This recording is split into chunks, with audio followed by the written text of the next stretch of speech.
بسم اللہ الرحمن الرحیم۔ نبی کریم صلی اللہ علیہ وسلم نے ارشاد فرمایا، تین لوگ ہیں جن کی مدد کرنا اللہ تعالیٰ نے اپنے اوپر لازم و ضروری کر لیا ہے۔ ایک وہ مکاتب جو مقررہ رقم ادا کر کے آزادی حاصل کرنے کے لیے کوشش کر رہا ہو، دوسرا ایسا نکاح کرنے والا جو شادی کر کے عفت اور پاکدامنی کی زندگی بسر کرنا چاہتا ہو، تیسرا وہ مجاہد جو اللہ کی راہ میں جنگ کے لیے نکلا ہو۔ اس روایت کو امام نسائی رحمۃ اللہ علیہ نقل کیا۔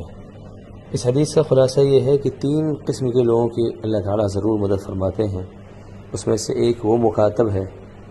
مکاتب کہتے ہیں اس غلام کو جس نے اپنے مالک سے طے کر لیا ہو کہ اتنی رقم دے کر وہ آزادی حاصل کر لے گا، تو مکاتب اس رقم کو ادا کرنے کے لیے کوشش کر رہا ہو تو اللہ تعالیٰ اس کی ضرور مدد فرمائیں گے۔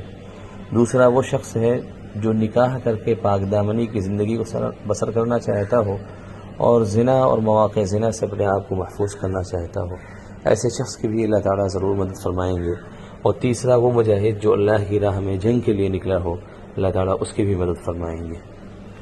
واللہ اعلم بالصواب۔ السلام علیکم ورحمۃ اللہ وبرکاتہ۔